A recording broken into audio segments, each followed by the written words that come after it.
Sarah Martinez walked into the crowded mess hall with her food tray, scanning for an empty seat. The naval-based dining facility buzzed with conversation and the clatter of silverware against plates. She had just finished a grueling training session and her stomach growled loudly, reminding her she hadn't eaten since dawn. At 26, Sarah looked younger than her age, with a slight build that often made people underestimate her. Her dark hair was pulled back in a regulation bun, and she wore the standard Navy uniform that gave no indication of her true capabilities. To most observers, she appeared to be just another junior officer trying to find her place in the male-dominated military environment. She spotted an empty table near the back corner and made her way through the maze of chairs and tables. The mess hall was particularly busy today, filled with sailors from various departments grabbing their evening meal. Sarah preferred eating alone when possible, as it gave her time to decompress from the intense physical and mental demands of her secret training program.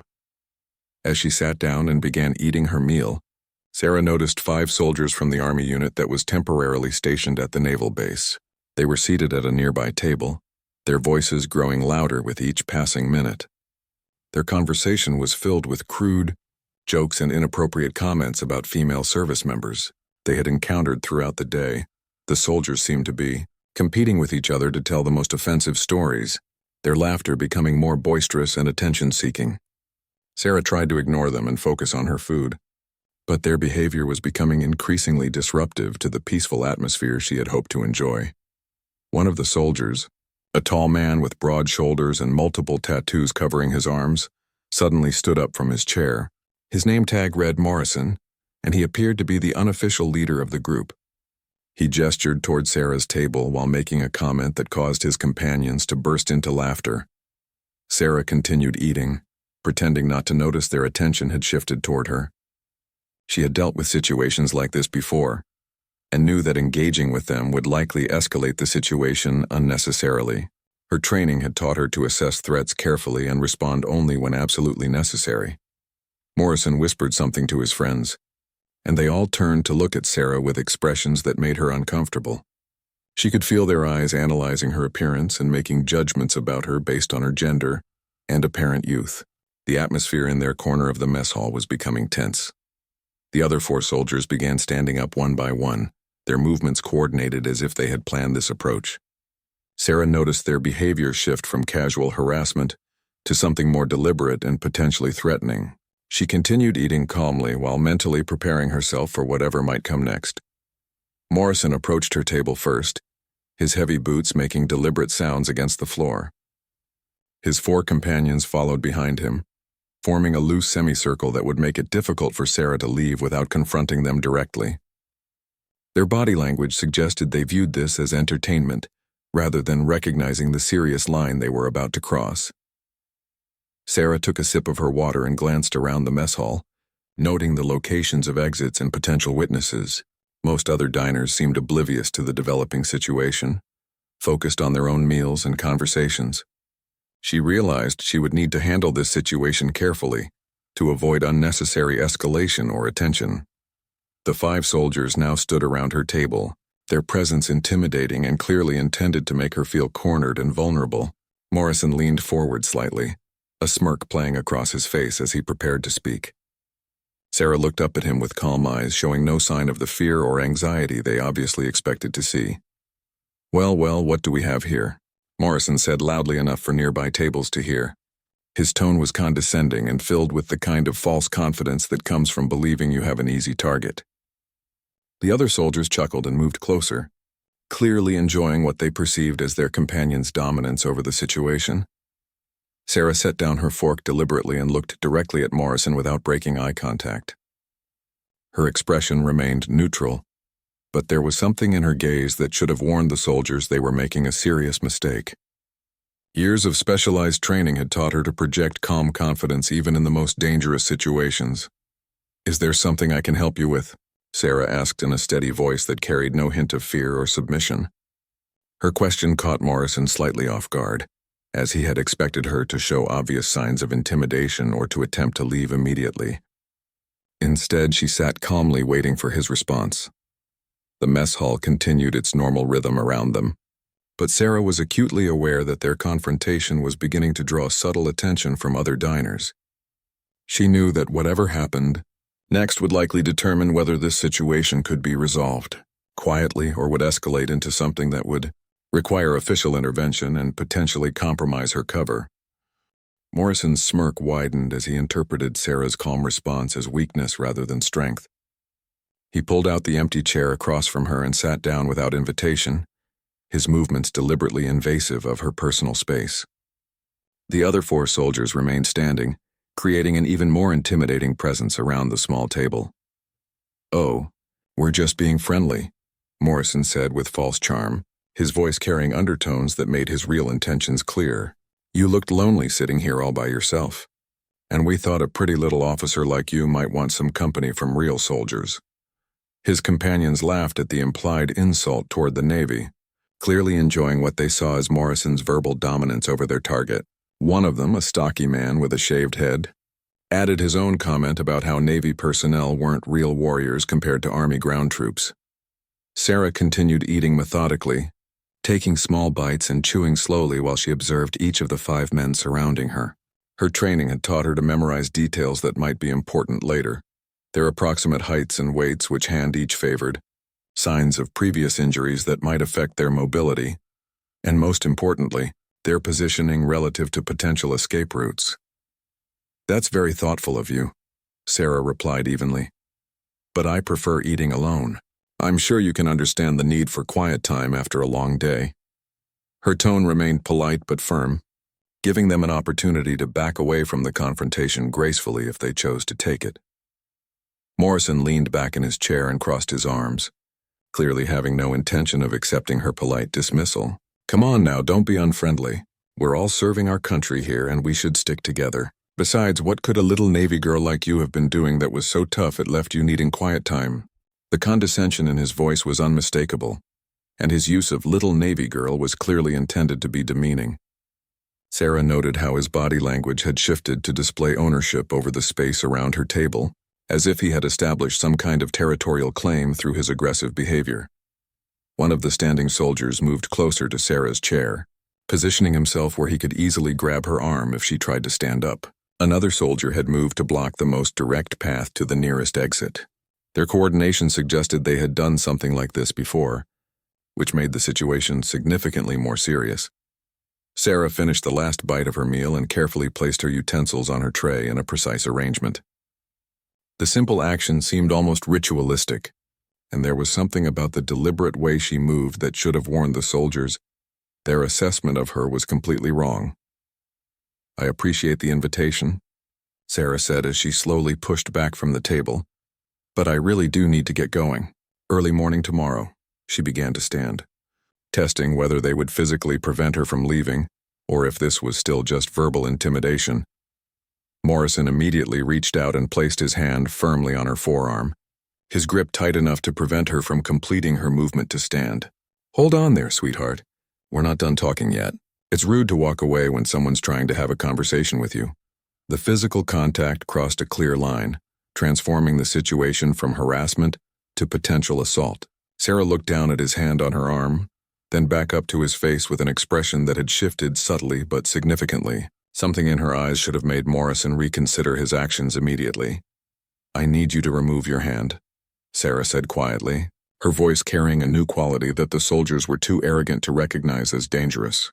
Her military bearing had become more pronounced, though she still appeared to be trying to handle the situation diplomatically. Instead of complying, Morrison tightened his grip and stood up while maintaining his hold on her arm. "Or what? You'll report us to your commanding officer? Tell them the big bad Army soldiers were mean to you?"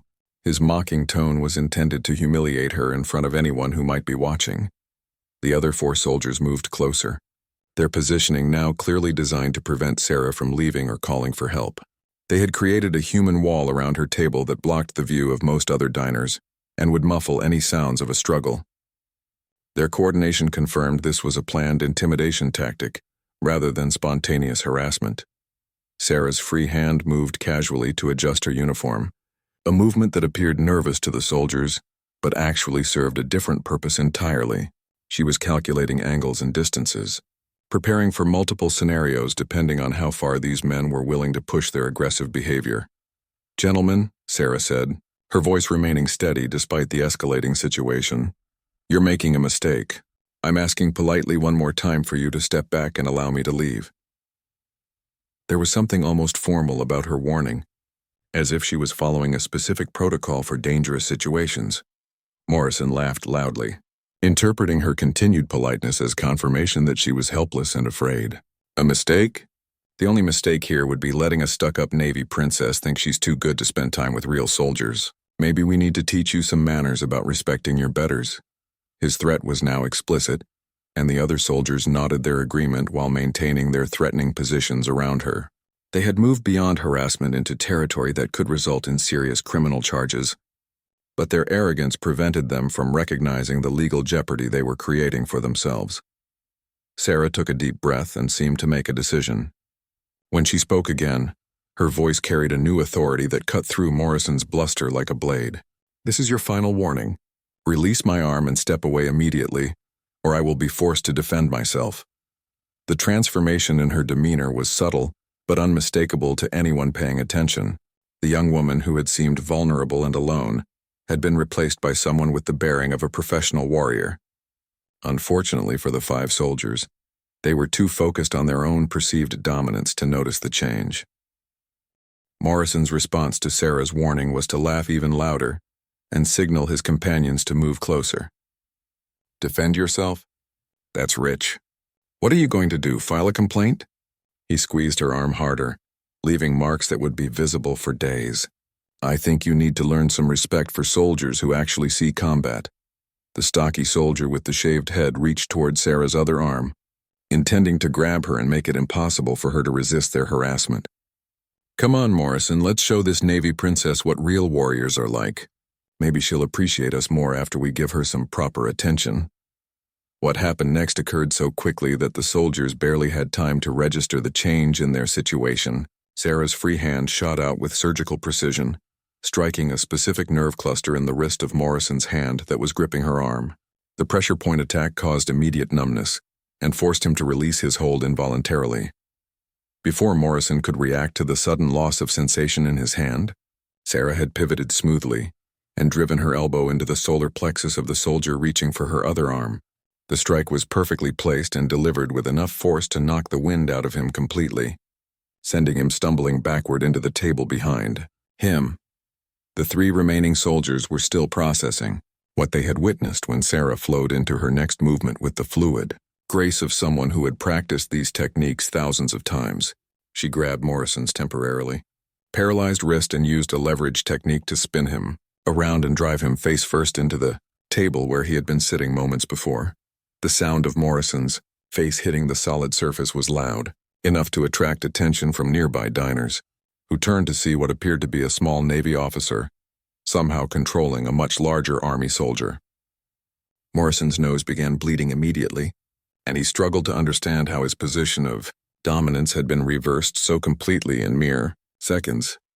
Sarah maintained her grip on Morrison's wrist while simultaneously watching the positions of the other 4 soldiers. Her training allowed her to track multiple threats while engaging one target, a skill that required years of specialized practice to develop. She had positioned herself so that Morrison's body served as a partial barrier between her and his companions. The 3rd soldier, trying to help his leader, charged toward Sarah with his hands outstretched to tackle her. Sarah waited until the last possible second before sidestepping smoothly and using his momentum against him. She grabbed his uniform and guided his trajectory directly into the wall, where he hit with enough force to crack the plaster. 2 of the original 5 soldiers were now incapacitated, and the remaining 3 were beginning to realize they had seriously underestimated their target. The soldier Sarah had elbowed was still gasping for breath and holding his chest, unable to participate effectively in the confrontation. Only 2 were still capable of immediate action. "This is impossible," one of the remaining soldiers muttered, his confidence shaken by witnessing his companions being neutralized so efficiently by someone he had assumed was defenseless. "She's just a Navy desk officer."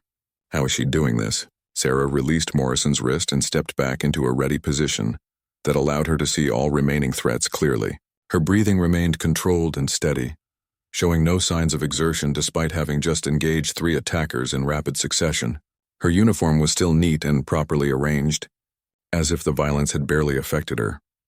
"My name is Lieutenant Sarah Martinez," she said clearly, her voice carrying enough authority to cut through the confusion and shock that had overtaken the mess hall. "I am a Navy SEAL, and you have just committed assault on a federal officer.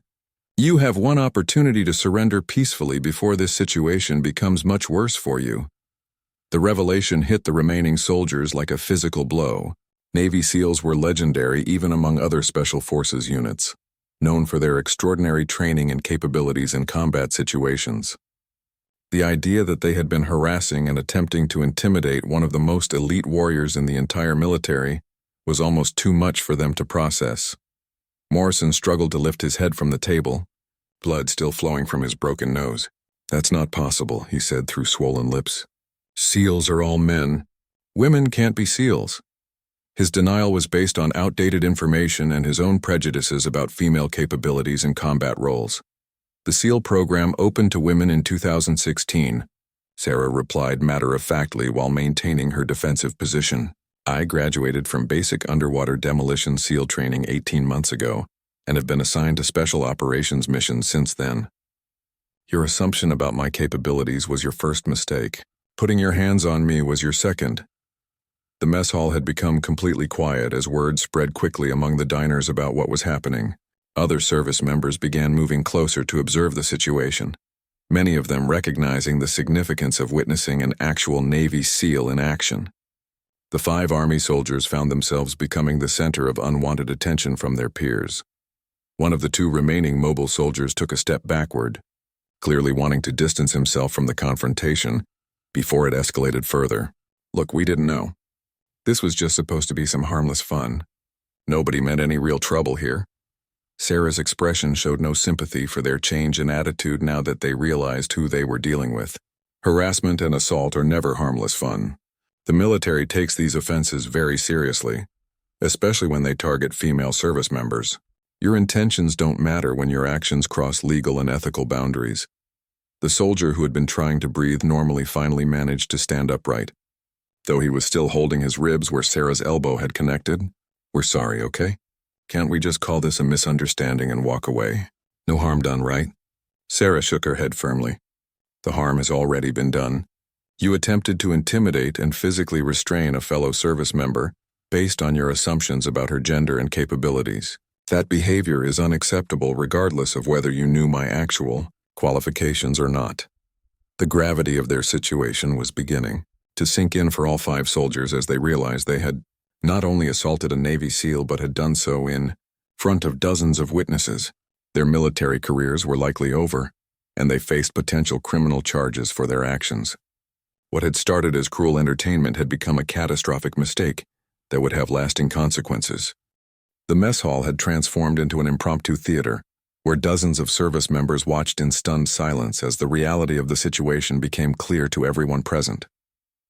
Word was spreading rapidly through whispered conversations that the young woman they had all assumed was just another junior officer was actually one of the most elite warriors in the entire United States military. Master Chief Peterson, the senior enlisted leader for the naval base, had been eating his dinner when he heard the commotion.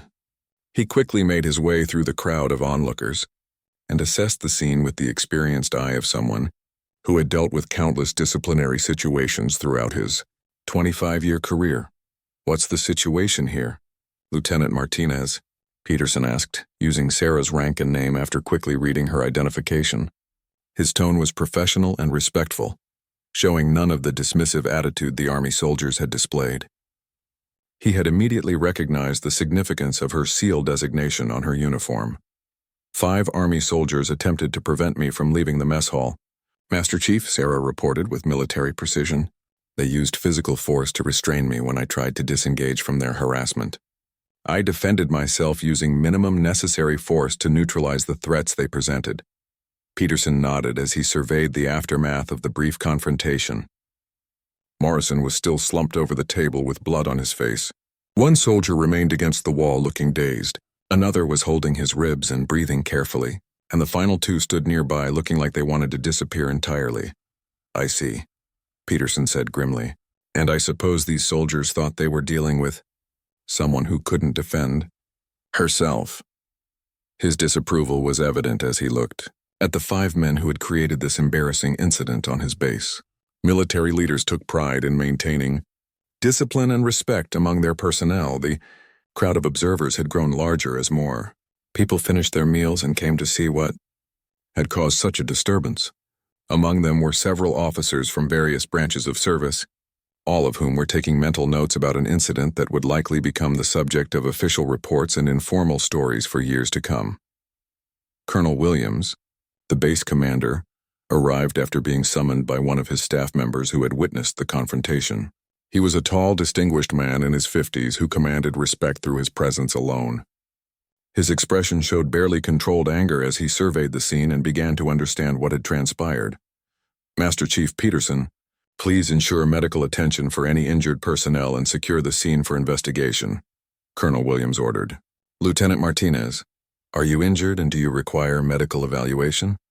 His concern for her welfare was genuine and appropriate given the circumstances. No, sir, I'm uninjured, Sarah replied crisply. These soldiers never successfully engaged me in combat. I was able to control the situation before they could cause any harm. Her professional demeanor and precise language demonstrated the training and discipline that had made her successful in one of the most demanding military programs. Morrison finally managed to lift his head and look around the mess hall, seeing for the first time how many people were watching his humiliation. Blood continued to drip from his nose onto the table, and his left eye was beginning to swell shut. The confident swagger he had displayed earlier was completely gone. This is crazy, Morrison said weakly. We were just talking to her. She attacked us without warning. This isn't fair. His attempt to reframe the incident as an unprovoked attack by Sarah showed he still didn't understand the severity of his situation or accept responsibility for his actions. Several witnesses immediately contradicted his version of events, with multiple service members confirming they had observed the soldiers surrounding Sarah's table and preventing her from leaving. One Navy petty officer stepped forward to provide his account to Colonel Williams directly. Sir, I was sitting 3 tables away and saw the whole thing, the petty officer reported. Those soldiers cornered Lieutenant Martinez and wouldn't let her leave. The big one grabbed her arm and held on when she tried to stand up. She warned them multiple times before she defended herself. Other witnesses nodded in agreement and began offering their own observations about what they had seen. The consensus was clear that Sarah had been the victim of harassment and assault, not the aggressor as Morrison was claiming. Their testimony would be crucial in any formal investigation or legal proceedings. Colonel Williams listened carefully to the witness statements while studying the 5 soldiers with obvious disgust. Sergeant Morrison, he said, reading the name tag of the apparent leader, you and your men are confined to quarters pending a full investigation. You will surrender your weapons and remain on base until this matter is resolved through proper channels. Sir, with respect, Morrison attempted to argue, we didn't know she was Special Forces. We thought she was just a regular Navy officer.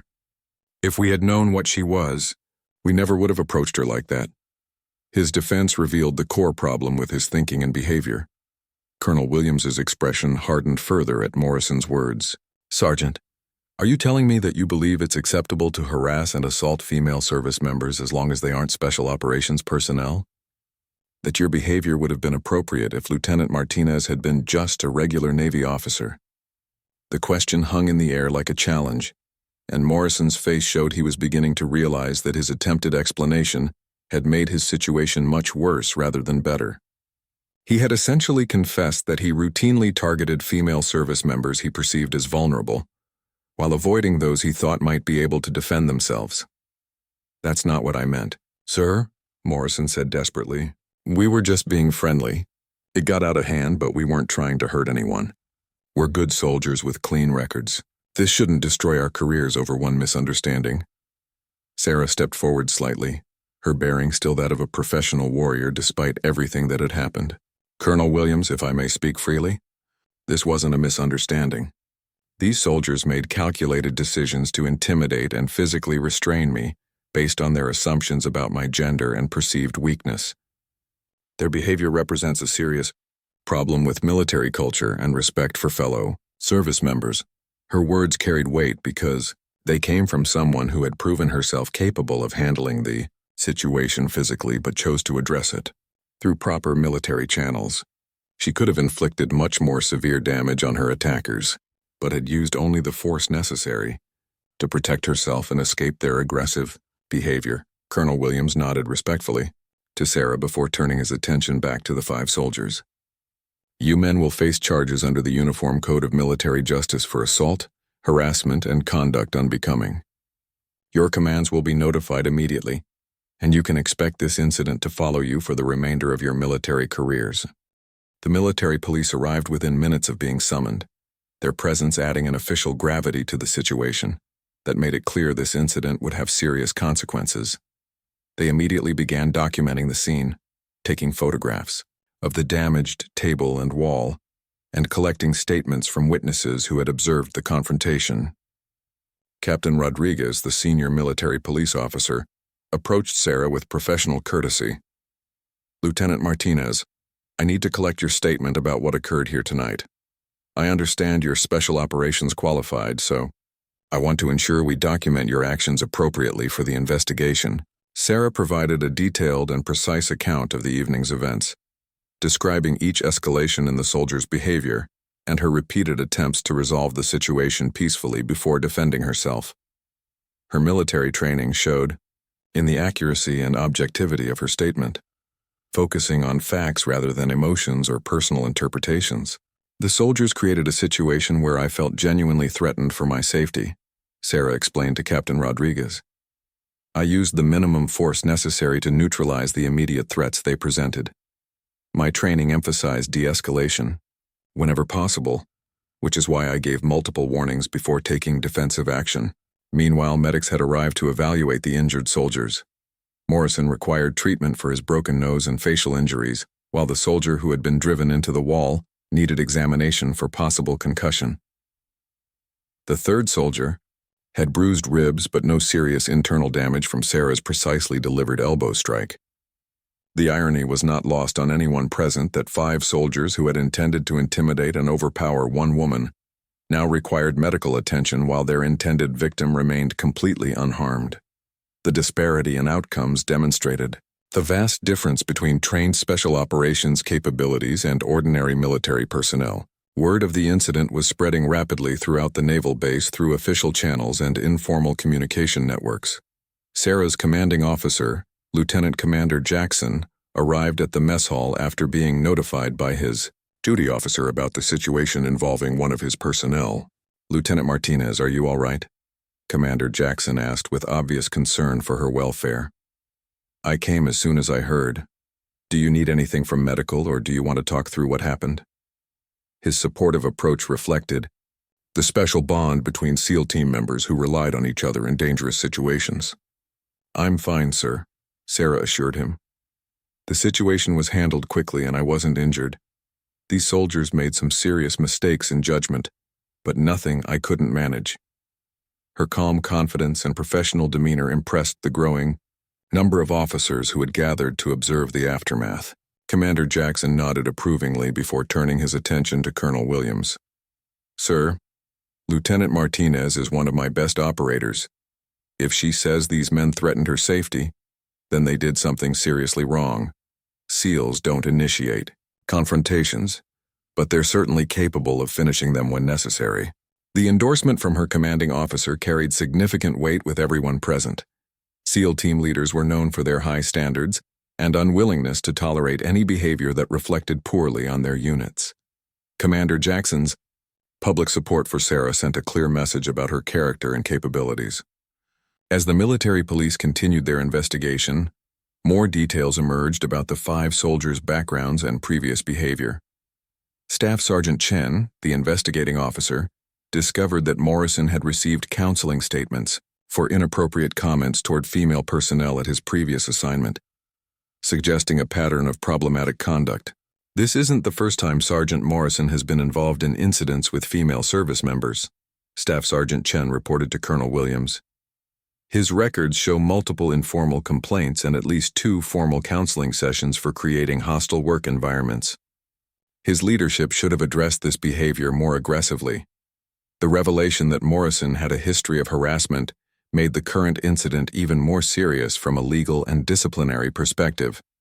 It transformed what might have been treated as an isolated mistake into evidence of ongoing misconduct that had been inadequately addressed by his chain of command.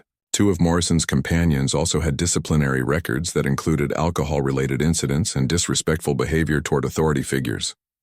Their participation in the harassment of Sarah fit a pattern of poor judgment and lack of respect for military standards that had been developing over time.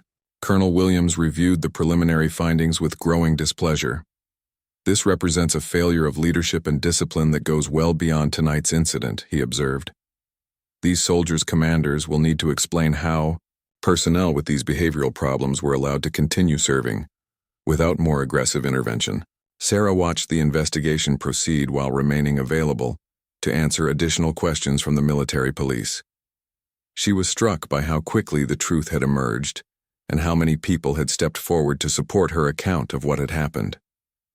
The military justice system was working as intended to protect victims and hold offenders accountable.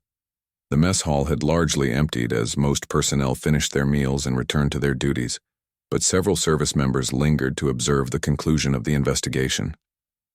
Many of them wanted to show support for Sarah and ensure that the soldiers who had attacked her faced appropriate consequences for their actions. Among the observers was Petty Officer First Class Williams, a female sailor who approached Sarah during a break in the investigation. "Ma'am, I just wanted to say thank you for standing up for yourself the way you did. A lot of us have dealt with similar situations but didn't feel like we could fight back effectively." Sarah appreciated the support, but was careful to address the broader implications of the incident. Every service member has the right to be treated with respect and dignity, regardless of their gender or military specialty. What happened here tonight should never happen to anyone, and I hope it sends a clear message about accountability. Her words reflected the leadership qualities that had helped her succeed in SEAL training and serve effectively in special operations missions. Sarah understood that her response to the harassment would influence how other female service members viewed their own rights and options when facing similar situations. The investigation was moving toward completion as witness statements were collected and physical evidence was documented. The 5 soldiers faced serious charges that could result in court-martial proceedings, reduction in rank, loss of pay, and possible imprisonment depending on the outcomes of their legal proceedings. Morrison looked around the mess hall with growing despair as the magnitude of his mistake became clear. What had started as casual harassment of someone he viewed as an easy target had become a career-ending catastrophe that would follow him for the rest of his life. The confident bully had been replaced by someone facing the complete destruction of his military future. 3 weeks after the mess hall incident, the formal court-martial proceedings began at the base legal offices. The case had attracted attention from military leadership across multiple commands due to its implications for addressing harassment and assault within the armed forces. Sarah found herself at the center of a legal process that would set important precedents for similar cases in the future. The prosecution team, led by Major Thompson, had built a comprehensive case against the 5 soldiers based on witness testimony, medical evidence, and the soldiers' own statements immediately after the incident. Morrison's history of inappropriate behavior toward female personnel had been thoroughly documented and would be presented as evidence of a pattern of misconduct. Sarah testified with the same precision and professionalism she had shown throughout the investigation. She described each phase of the confrontation in detail, explaining her attempts to de-escalate the situation and the specific threats that had forced her to defend herself. Her testimony was compelling because it focused on facts rather than emotions. "The defendants created a situation where I reasonably believed they intended to harm me," Sarah explained to the military judge. "Their coordinated positioning, physical contact, and explicit threats left me with no option except self-defense. I used only the force necessary to protect myself and escape their aggressive behavior."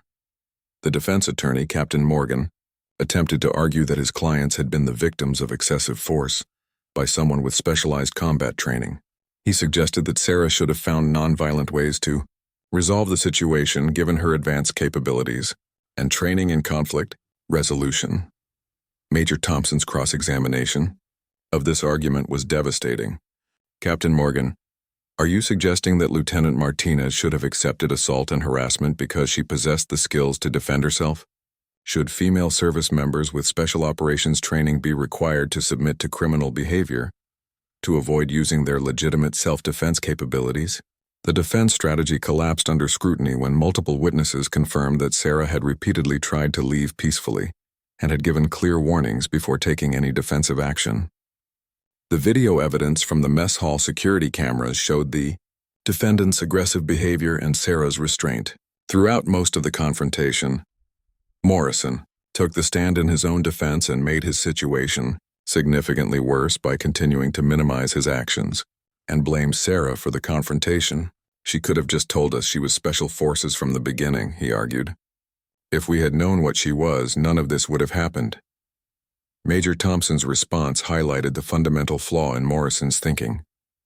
Sergeant Morrison, are you testifying under oath that you believe it's acceptable to harass and assault female service members as long as they aren't special operations personnel? That your behavior would have been appropriate if Lieutenant Martinez had been unable to defend herself? Morrison's inability to provide a coherent answer to that question effectively ended any hope his defense team had of achieving lenient treatment. His own words had confirmed that he routinely targeted female personnel he perceived as vulnerable while avoiding those he thought might fight back effectively. The testimony phase concluded with character witnesses for Sarah, including her SEAL team members and commanding officers who spoke about her professionalism, leadership, and dedication to military service. Their statements painted a picture of someone who exemplified the best qualities of military personnel and had shown remarkable restraint in a dangerous situation. Commander Jackson's testimony was particularly powerful. Lieutenant Martinez represents everything we want in a special operations warrior, he told the court. She's technically proficient, mentally tough, and morally grounded. Her response to this assault demonstrated exactly the kind of judgment and self-control we expect from our personnel. The deliberation period was relatively brief because the evidence was overwhelming and the legal issues were clear. The military judge found all 5 defendants guilty of assault, harassment, and conduct unbecoming military personnel. Morrison received additional convictions for his leadership role in the incident and his pattern of similar behavior. The sentencing hearing focused on the broader implications of the case for military culture and discipline. Colonel Williams testified about the impact such behavior had on unit cohesion, morale, and the military's ability to recruit and retain qualified female personnel. His words carried significant weight because of his extensive command experience. This incident represents exactly the kind of behavior that undermines everything we're trying to accomplish in building a professional, inclusive military force, Colonel Williams explained to the court. We cannot tolerate personnel who target their fellow service members based on gender stereotypes and perceived vulnerability. Sarah was called to provide a victim impact statement, giving her an opportunity to address how the incident had affected her personally and professionally. She chose to focus on the broader implications rather than her own experience, demonstrating the leadership perspective that had made her successful in special operations. This case is bigger than just what happened to me that night, Sarah told the court. It's about whether we're going to accept a military culture where some personnel feel entitled to intimidate and assault others based on their assumptions about gender roles and capabilities. Every service member deserves to serve with dignity and respect. Her statement resonated throughout the courtroom because it elevated the discussion beyond the specific incident to address systemic issues that affected military effectiveness and morale. Sarah had transformed a personal attack into an opportunity to advocate for positive change in military culture and standards. The sentences reflected the serious nature of the offenses and their impact on military discipline. Morrison received a reduction in rank to private, forfeiture of pay, and 18 months in military prison. His career was effectively over, and he would receive a dishonorable discharge upon completion of his sentence. The other 4 defendants received lesser but still significant punishments, including reductions in rank, financial penalties, and periods of restriction. All 5 men would carry the convictions on their permanent military records, making it unlikely they would be able to complete successful military careers or qualify for veterans' benefits. Major Thompson addressed the media after the sentencing, emphasizing that the case demonstrated the military's commitment to protecting all personnel from harassment and assault. The outcome of this court-martial sends a clear message that we will not tolerate behavior that targets service members based on gender or perceived vulnerability, he stated. The case had received attention from military publications and advocacy organizations focused on addressing sexual harassment and assault within the armed forces. Sarah's successful defense of herself and the subsequent legal proceedings were cited as examples of how the system could work when victims came forward and leadership took appropriate action. For Sarah, the conclusion of the legal proceedings allowed her to return her full attention to her duties as a Navy SEAL. She had proven that female special operations personnel could not only meet the physical and mental demands of their roles but also handle the social challenges that came with breaking gender barriers in traditionally male-dominated fields. 6 months after the court-martial concluded, Sarah had returned to operational duties with her SEAL team and was preparing for deployment to Southeast Asia. The incident in the mess hall had become part of military training programs as a case study in addressing harassment and the importance of respecting all service members regardless of their apparent capabilities or backgrounds. The Navy had implemented new policies based partly on lessons learned from Sarah's case, including enhanced training on recognizing and reporting harassment, clearer procedures for handling complaints, and stronger accountability measures for leaders who failed to address problematic behavior within their commands. Sarah found herself invited to speak at military academies and professional development courses about her experiences as a female Navy SEAL and the challenges of serving in special operations. Her presentations focused on the importance of maintaining high standards and treating all personnel with respect while building effective teams that could accomplish difficult missions. During one such presentation at the Naval Academy, a female midshipman asked Sarah how she had maintained her composure during the harassment incident. "I was trained to assess threats and respond appropriately," Sarah explained. "The situation in the mess hall was just another problem that required a professional solution. My gender didn't change my capabilities or my obligation to defend myself when necessary." Her response reflected the confidence and professionalism that had made her successful throughout her military career. Sarah had refused to be defined by the incident or allow it to limit her opportunities for advancement and leadership within the special operations community. Commander Jackson had been promoted to full commander and continued to support Sarah's career development. He often cited her case when discussing the integration of women into special operations roles with other military leaders. "Lieutenant Martinez proved that the standards we maintain for SEALs apply equally regardless of gender," he would explain. "She met every requirement and then demonstrated the mental toughness to handle additional challenges that male personnel rarely face." The 5 soldiers who had assaulted Sarah had all been discharged from military service and struggled to find civilian employment due to their criminal records and dishonorable discharges. Morrison, in particular, had served his prison sentence and found that his actions had lasting consequences that extended far beyond his military career. Sarah learned through official channels that Morrison had attempted to appeal his conviction and sentence, claiming he had been the victim of excessive force and an unfair legal process. His appeals had been unsuccessful because the evidence against him was overwhelming and his own testimony had confirmed his guilt on all charges. The broader impact of the case continued to influence military culture and policies years after the incident occurred. Training programs now included specific scenarios based on what had happened in the mess hall, teaching personnel to recognize inappropriate behavior and respond appropriately when they witnessed harassment or assault. Female service members throughout the military had drawn inspiration from Sarah's successful defense of herself and her refusal to accept victim status after the incident.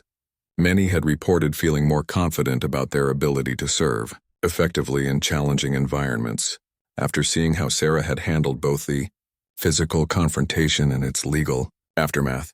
Sarah's SEAL team had deployed successfully to multiple combat zones, and her performance in operational environments had been exceptional. She had proven that female special operations personnel could contribute effectively to the most demanding military missions while maintaining the same standards and expectations as their male counterparts. The mess hall incident had become a distant memory for Sarah, though its lessons continued to influence her leadership style and her advocacy for fair treatment of all military personnel. She had transformed a traumatic experience into an opportunity to create positive change within the military institution she served. During a recent interview with a military publication, Sarah reflected on how the incident had affected her perspective on military service and leadership. "I learned that standing up for yourself and others isn't just about physical capability," she observed. "It's about maintaining your principles and refusing to accept behavior that undermines the values we're supposed to represent as military professionals." Her words captured the broader significance of what had happened that night in the mess hall. 5 soldiers had made assumptions about a young woman based on her apparent vulnerability, never suspecting they were confronting one of the most highly trained warriors in the entire military. Their mistake had cost them their careers and freedom while demonstrating that respect and professionalism were essential regardless of someone's background or capabilities. The story of Lieutenant Sarah Martinez had become part of military folklore, passed down through training programs and professional development courses as an example of courage, competence, and the importance of treating all service members with dignity. Her legacy extended far beyond her individual accomplishments to influence how the military approached issues of harassment, assault, and equal opportunity. For Sarah herself, the incident remained a reminder of why she had chosen to serve in special operations, despite the additional challenges faced by women in that field. She had proven that excellence and professionalism could overcome prejudice and ignorance, while opening doors for future generations of female warriors who would follow in her path. The mess hall where everything had started continued to serve meals to naval personnel, but it now also served as an informal monument to the principle that all service members deserved respect, regardless of their gender, rank, or specialty. The tables and chairs had been replaced, but the lessons learned that night would continue to influence military culture for years to come. As Sarah prepared for her next deployment, she carried with her the knowledge that she had not only defended herself successfully against physical assault, but had also helped create lasting, positive change within the institution she had dedicated her life to serving. Her courage under pressure had made the military a better place for everyone who came after her.